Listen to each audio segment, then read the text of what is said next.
treatment of the head wounds. We spoke about trepanations. We spoke about plastical reconstructions. Let's say all these topics will go to your first midterm examination.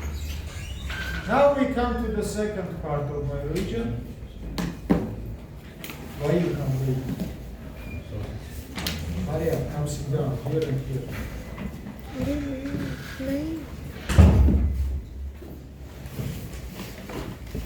Sit down in this room. Here, between them. Or in second, it doesn't matter. Put on your white clothes. Is it hard for you to do it in the entrance or only after come to my class? You will show here your beauty, how you wear your white coat. Put on, I say. It is funny for you. Now I will remove you from my class and you will laugh in the entrance. Sorry.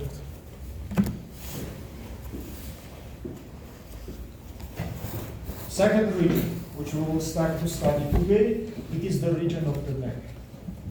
Guys, I have big experience in the medicine, in the surgery, but I'm afraid to work in the neck region. And I want to, if it is necessary, of course I will perform the surgery, but this is one of the hardest regions from the surgical point of view. And there are several reasons why it is so. Reason number one, it is hard accumulation of the structures. Neck, it is most concentrated by organs, vessels, and nerves, part of the human body, even inside of the thorax. We don't have so big concentration of the structures as in the region of the neck. That is first reason why neck is hard for us from surgical point of view. Reason number two, in the neck region, as you understand, as you know, we have the respiratory system. Any swellings, any traumas, any damaging can give formation of asphyxia, impossible to breathe. How long we can live without breaths? Minutes. 4-5 minutes, not more. After this, the heart will stop and we will have the clinical death. Let's say this is second reason why the region is so hard for us. Reason number three, inside of the neck veins, we have negative pressure. And then you damage these veins, you see not the bleeding, but you see formation of air embolism. Air from outside enter into the vessels and by circulational ways can go to different regions and obstruct different vessels with formation of a lot of complications. Problem number 4 or 5 in this region, it is huge amount of the nerves which is located in the neck. That's a traumas of the neck, gives heart pain. We call it shock pain reaction, and which can give the mortality even cases. Next reason why the neck is so hard for us, it is very simple development of infections. In the neck region, infection is developed twice more easy than in region of head. Why? There are two reasons of it. First of all, inside of subcutaneous fatty tissue, which is, we can say, gate for infection, yeah, because usually infection comes from outside, yeah.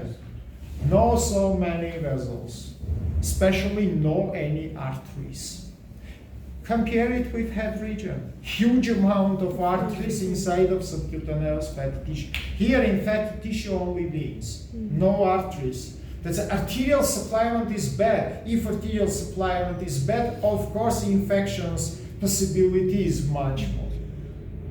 Second reason why infection is easy here, it is internally located non-sterile structures, as your respiratory structures or your digestive structures.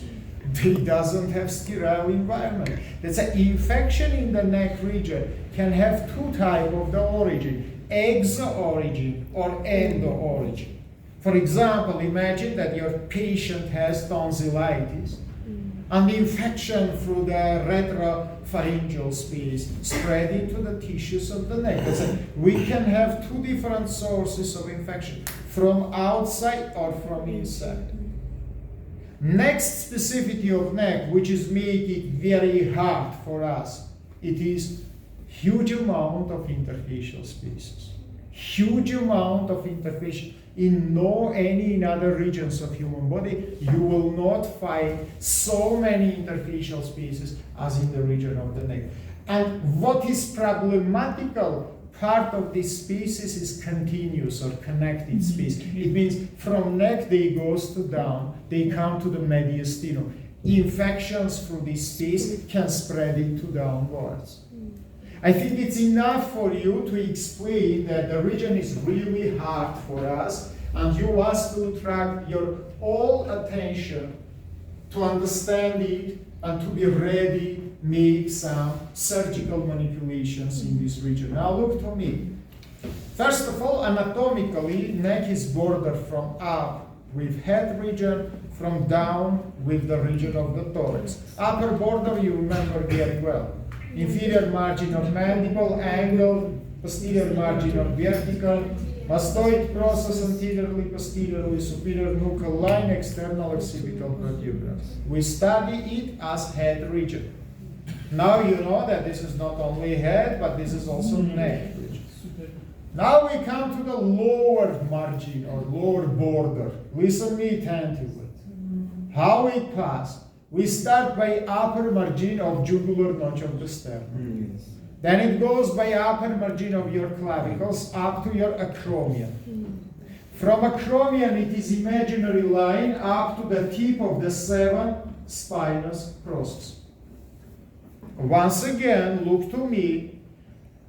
Border start in the upper margin of jugular notch, continues by upper margin of your clavicles to your acromions, which is part of your scapula. Then from acromions, imaginary line to the spinous process of 7 cervical vertebrae. This is superior and inferior borders of the neck region. Now division of the neck. Neck is divided into 2 main parts, anterior neck and posterior neck. Or another way, we call it nuchal region, like nuchal line. You remember we have nuchal line. That's a posterior neck. Is called nuchal region. Now look, all important structures which I mentioned, except vertebra, located in anterior neck region. Friends, now 1 minute attention. That's all important structures which we mentioned except vertebra, located in anterior neck region. Posterior neck contains just muscles on the vertebra. How we divided these 2 regions to each other? Look, there are 2 methods. Method number 1, we find it tip of your mastoid process, and we find it our acromion. And we connected these 2 structures by imaginary line. In front of it will be anterior neck, behind of it will be posterior. I show this line now in my body. This kind of the border we call imaginary border because we don't have any real structure. Second border, it is anatomical border. Minute attention. I don't have so good developed muscles, but if I will have it, my trapezius muscle will be visible. And I can make the same border by anterior margin of my trapezius. In front of anterior margin of trapezius, I will have anterior neck. Behind it, I will have posterior neck region. That's it. I remember, please, we have imaginary division and we have anatomical division using anterior margin of trapezius. We will study together only interior neck region because all organs, all vessels, all surgically important accesses we will do in anterior neck region. That's why in the future, then I will say neck, I will means anterior neck. I will not mention any time anterior neck. I will say just neck. And you will understand that this is anterior one. That is not the uniform which should be closed. Right? Now let's continue. Right, please. Division of anterior neck region. And let's start to draw borders. Let's start to draw the structures. From upwards, guys, if I will listen to any noise, I will start to punish you. That's I don't check my efficiencies.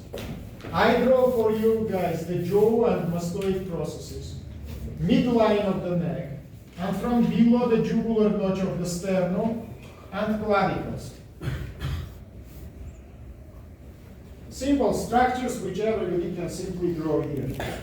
And finally, from the sides, I draw the lateral margin of our trapezius, which, as you remember, split our neck into the anterior and posterior. That's it. This is only anterior portion. Also, below the jaw, I draw the hyoid bone. That also will be necessary for us for the division. Now, several muscles we should draw here to make complete our picture. The first muscle, most important muscle, which I will have in this picture, it is biggest muscle of the neck region. Yes, sternocleidomastoid one, SCM. You can see that from upwards it is started from mastoid process. From downwards it is split into two legs. One is fused with the sternum, second with the clavicle, in the region of sternoclavicular joint.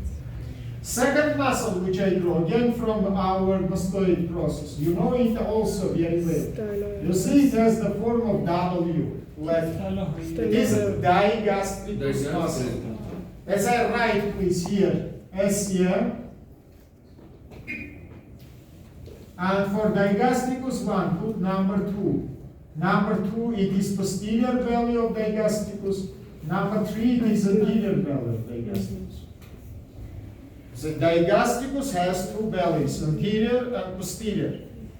Let's continue. Last muscle which I need to draw here, it is started from your hyoid bone, then goes to down, pass behind of SCM, and fuse with the acromion. Acromion, it is part of your scapula, again I remind you.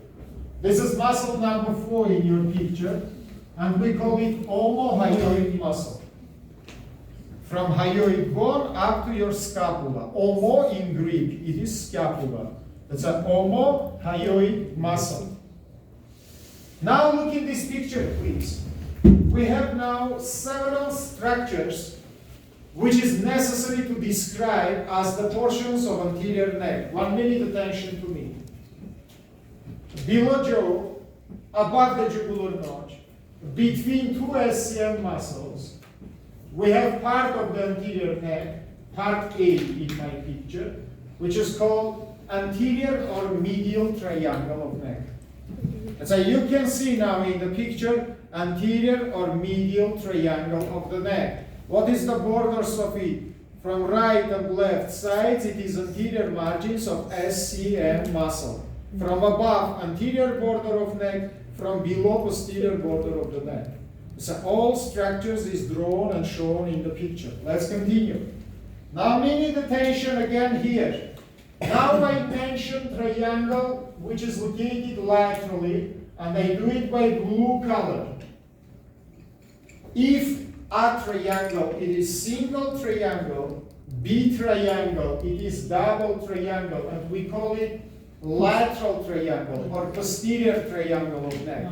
Let's say A, it is anterior or medial, B, it is posterior or lateral. Both names is used.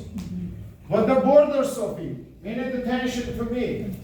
Anteriorly, posterior margin of SCM. Posteriorly, trapezius, anterior margin. Inferiorly, it is our clavicle. Let's say minute attention, everybody. You can see that this SCM, which we have in right and left sides, let's write here also. Not included, nor in triangle A and not in triangle B. That's a SCM, it will be region C, separated. Now you can see three parts of my anterior neck, A, B, C. A, it is medial triangle, B, it is lateral triangle, and C, it is region of SCM, which is located between them. But this division not enough. Now each compartment, we should split it into its regions, and we will study that region separately. Let's start from medial triangle A.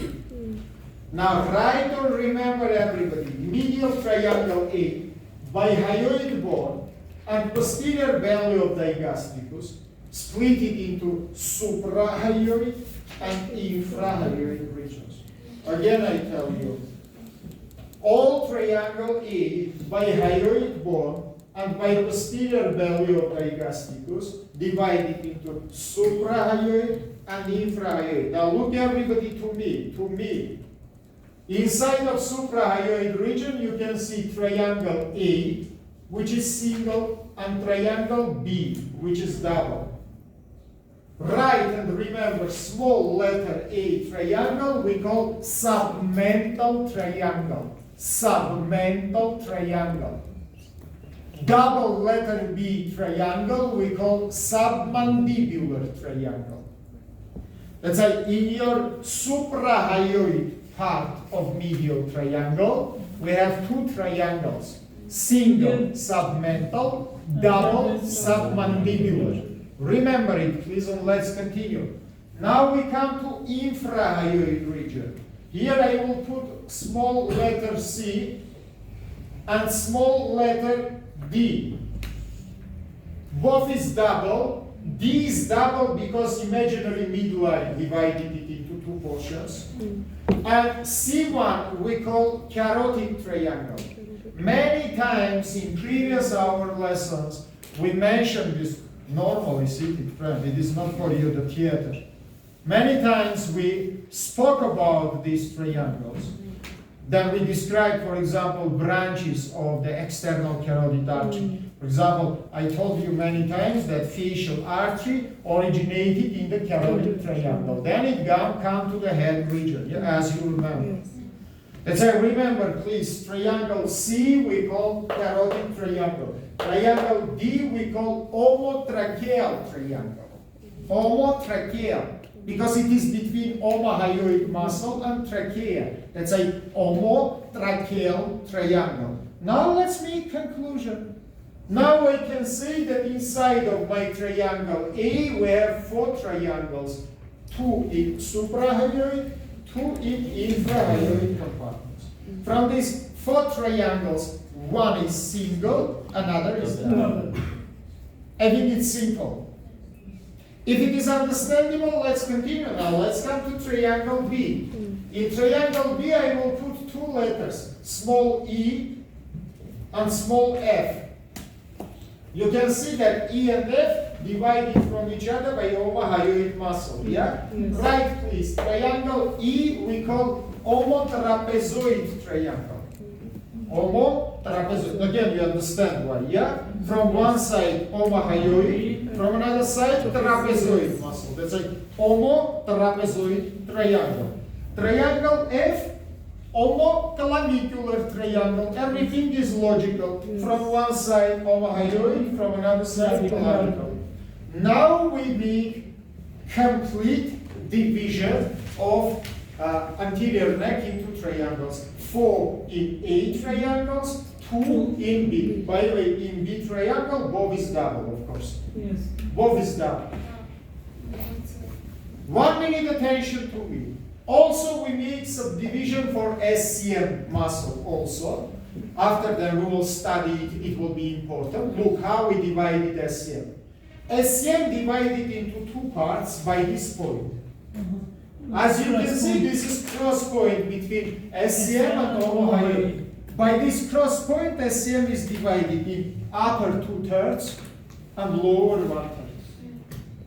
Why it is necessary in the future, you will see, because layers will be different. In upper 2/3 and in lower 1/3. This is whole division of the neck into triangles. Each this triangle, which I will draw in the picture, we will study as separate region. Idea is understandable for you. Very well. Now let's come to the next topic. Before I will start to show for you clusters and interfacial cases, all the triangles which I drew, you can find now here. Submental triangle 1, submandibular triangle number 2. Now inferiorly you can see carotid triangle, violet in the picture, omotracheal triangle, yellow in the picture. And finally, the lateral triangle, number 3, homotrapezoid, number 4, it is homoplateral, or 5 and 6, I don't know, not important. Ideas understand. And finally, SCM, in this form, cross point, superior 2/3, inferior. Also, this division we will use to make surgical accesses along the anterior margin of SCM, along the posterior margin. Again, we will use this. Let's continue now. Write the name of next topic. It is fascias of the neck region. Fascias of the neck region. Today my lecture, friends, doesn't give you exact region. We speak about main divisions and about main specificities. Regions we will start to study triangles during our practical classes. Now I speak about global questions. Globally, how many fascias have the human body? One is called superficial, second one is called deep. But now I will say you something another. I will tell you that in the neck there are not 2 but 5 fascias. You know why? Because again there are these superficial one, but deep one divided into 4 layers. As I together these 4 layers of deep with single layer of superficial will be 5 fascias of the neck region. And what is interesting, I imagine that me, he, she, and somebody else, it is 5 fascias. Between us, interfacial spaces. That's why I say you before that in the neck there are huge amount of the interfacial spaces. Why? Because fascias is 5. In another regions we have only 2 fascias, superficial, here 5. That's why what you should know about each fascia. Right, please. Number 1, of course, name. Even it's not necessary to say, yeah, name, of course. Number 2, very important question. How much it is covered the neck? Partly or completely? If partly, which part? You understand me? Yes. So how much it covers? For example, we have fascia number 1, which is covered all neck. But we have fascia number 5, which is covered not all neck. That's why I must to mention which part of the neck it covers. It covers all the neck below the hyoid bone. That's why you can see 2 differences. Little after I also. Fascias can cover all neck region. By the way, from up to down and from anterior to posterior. So you must understand. Or fascias can cover part of the neck. Both situations we can have. This is second question. Question number 3, very important. What it forms in the neck region. What it forms in the neck region. For example, there are the fascias which is form the capsule for muscles. There are the fascias which is form capsule for salivary glands. There are the fascias which is form interfacial spaces. So all these structures should be mentioned. Also here write places of attachment to the bones. In the third question also we must to mention place of attachment. Yeah, but here you must remember that usually superficial fascia, first from 5, doesn't attach to the bone. In whole our body, superficial fascia generally doesn't have attachment to the bone, but proper have. Yes. Let's say, then we speak about attachments to the bone, mainly we speak about proper fascia, not for the superficial. That's all. 3 questions. Again, name. Number 2 question, how it covered the neck. Number 3 question, places of attachment and what does it form in the neck region. That's all. From that point of the view now I will introduce you all fascias. I suggest you listen me attentively because up to your midterm exam, which I say you will be in the first weeks of your April, up to that time we will speak all the lessons about these 3 questions which I mentioned now. Right, or remember, fascia number 1, we call superficial fascia of the neck. I answer into first question. Fascia number 2, question number 2, how it covered the neck. Completely, from all the sides, from up to down. Look in the picture, please. this brown structure, which you can see across of all neck. This is cross section of our neck on the level of C6. 6 cervical vertebrae. That's how you can see that brown structure cover the neck from all sides and from up to down. And from up to down. Listen, hey, in the street nothing is interesting. Listen, here is much more interesting. Let's say, remember please, once again I tell you, fascia number 1, cover all the neck. We understand answer of second question. Now question number 3, it doesn't have any attachment to the bones because it is superficial fascia, but it forms some important structure. Look everybody into the picture. What do you see here in anterior part by this brown color? You can see that it is split into 2 layers, and it forms the capsule for some blue structure inside of it. That is your platysma muscle. Let's say write and remember, first fascia forms the capsule for platysma muscle, and look in this picture. Look in this picture. This is your platysma. Platysma located in subcutaneous fatty tissue, because platysma, it is impressional muscle. We show our emotions by platysma. And platysma, it is single impressional muscle, which is located outside of your head region. All another your impressional muscles located in head, but platysma located in 3 regions of human body. Hey friend, you make scientific work now.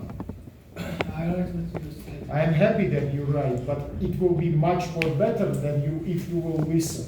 Because if you will mechanically now write something, it will not be different from this text. Everything is written in this text. You need double this text. I will give you 2 slideshows. If you need 3, I will give you 3 slideshows.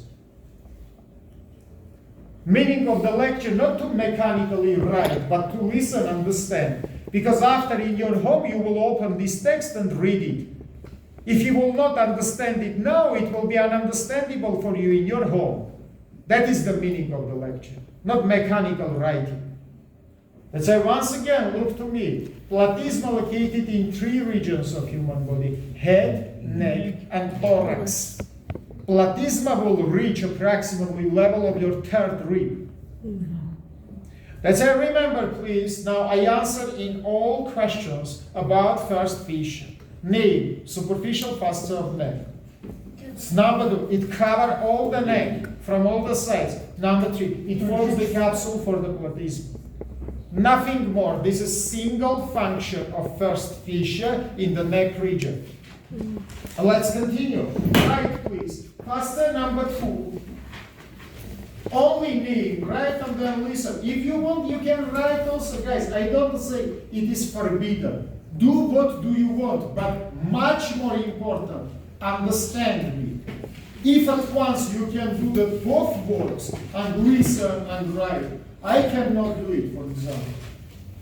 It's hard for me and to listen and to write quickly. I can't. If you are so talented persons, do it. No any problem. Let's say 1 minute, look to me, guys. That is the blue now layer, which you see in the picture. Let's start from the name. Question number 1. Right, please. We call it superficial layer of proper fascia. In Latin, we say lamina superficialis fasciae coli propria, or superficial layer of proper fascia. Look, not, I don't say superficial fascia.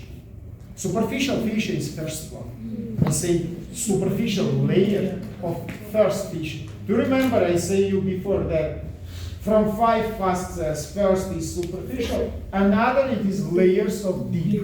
Let's say my second finger now, it is superficial layer of proper fascia or deep fascia. You can call it deep how you want. This is the name. Now question number 2, how it is covered the neck. Again, like previous one, completely from all the sides. So it doesn't matter in which place you will put your finger in the neck, under of your finger will be second fascia.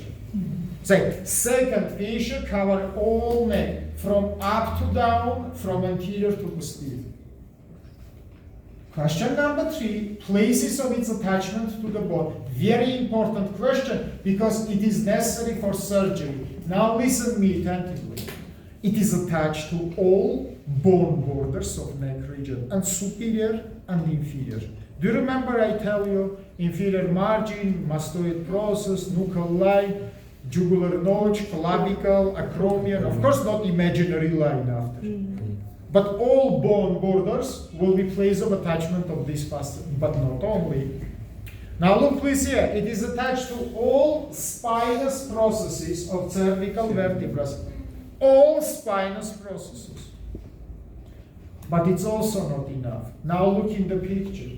It gives the septas, blue one, you see, to all transverse processes of cervical vertebra. You know, vertebra has transverse process, vertebra has. Now, guys, you see one more anatomical division of neck into anterior and posterior regions. In front of these septas, we will have anterior. Behind of these septas, we have posterior. As I remember, please now we understand why previously I don't say you, because you didn't understand. Yeah, if I will say septa, fascia, but now you can see that anatomical division of neck we can do or by trapezius anterior margin, or by the septus, which is give second fascia to the transverse processes. Remember, that's it. Once again, very quickly, places of attachment, all bone borders, all transverse processes, all spinous processes. By transverse process septus, neck divided into anterior neck, into posterior neck. Now we come to the most important question. What it forms in the neck region? Write or remember, number 1, it forms capsules for 2 muscles. For 2 muscles. Now look in the picture. You can see that one capsule located posteriorly, blue one capsule located anteriorly. As I blue one layer, split it into 2 layers, once in anterior neck, once in posterior neck. In anterior neck, I think you understand this is biggest muscle, sternocleidomastoid muscle. That's a second fascia forms the capsule for SCM. In posterior, I think you also understand it is trapezius muscle. That's a 2 muscles, sternocleidomastoid, trapezius, from all the sides covered by second fascia, and it forms the capsule for them. A real capsule. But it's not enough. Now I'll attract your attention into this structure.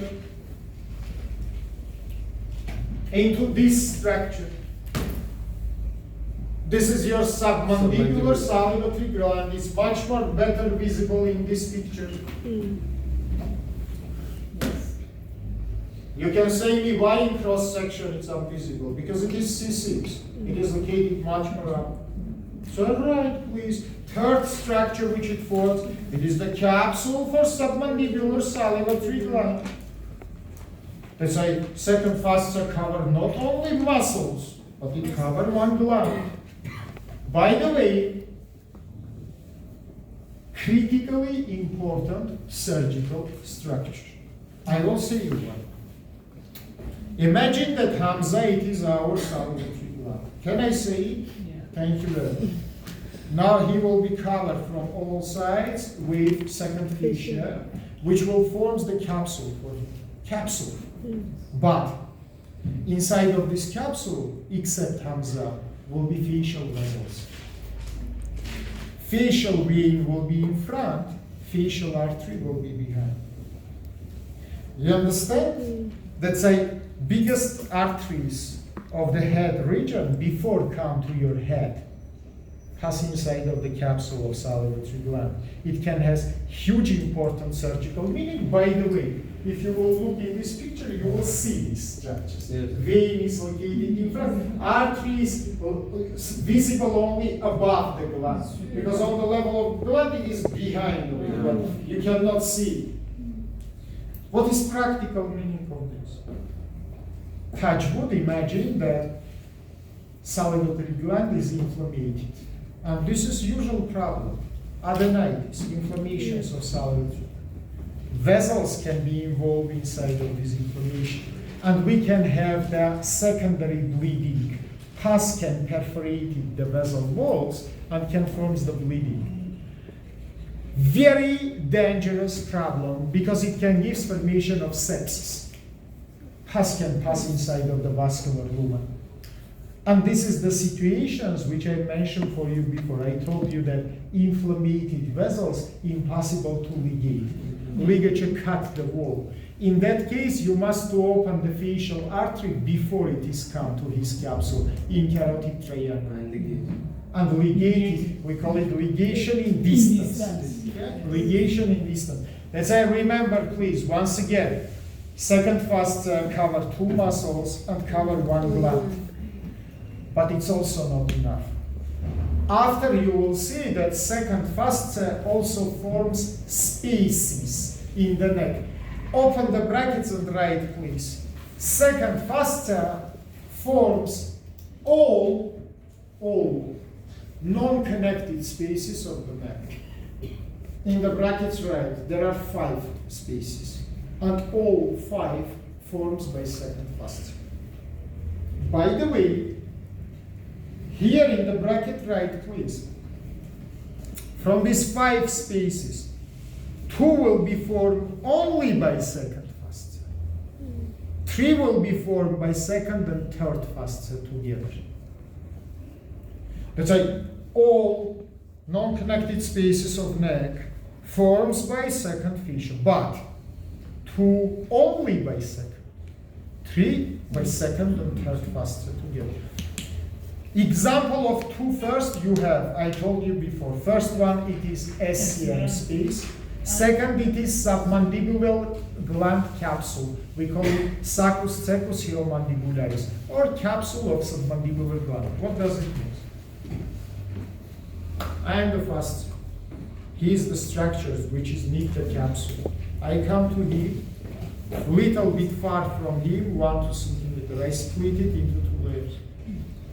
From all the sides, I cover him and fused from all sides and forms the closed space. You can see me, but same we have for parotid gland. Why capsule of parotid gland, which is formed by fascia parotida masseter? Why we don't describe it as the space? Why we describe it only like capsule? Everything is simple. Look, guys, we can have 2 types of the capsules. This type or that type. If the capsule is much more bigger than structure which is inside of it, it's not only capsule, but it is space.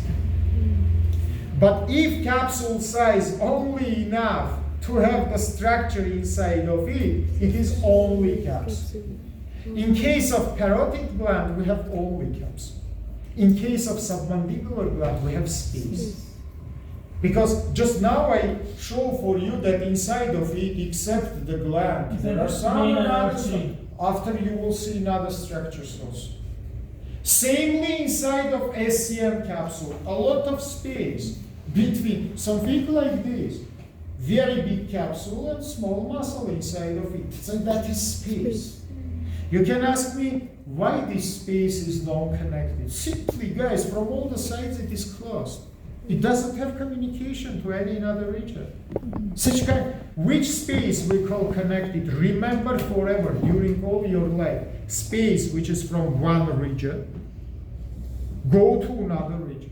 One region, it is neck. Another region, it is thorax. If space from one region continues to another region, such kind of the space we call connected space. If space located only inside of one region, we call it closed. That's why these 2 spaces which I mentioned for you, it is closed space, and it forms only by second fascia. But after you will see 3 other spaces which is formed by second and third fascia together. But before it, let's understand what is third fascia. Again, 3 questions. Question number 1, name. We call it deep layer of proper fascia. In the Latin, it is lamina profunda fascicoli propria, deep layer of proper fascia. Question number 2, how it is covered the neck. First time, then you will see not complete coverage of the neck. Look to me. To answer how much it covered the neck, it means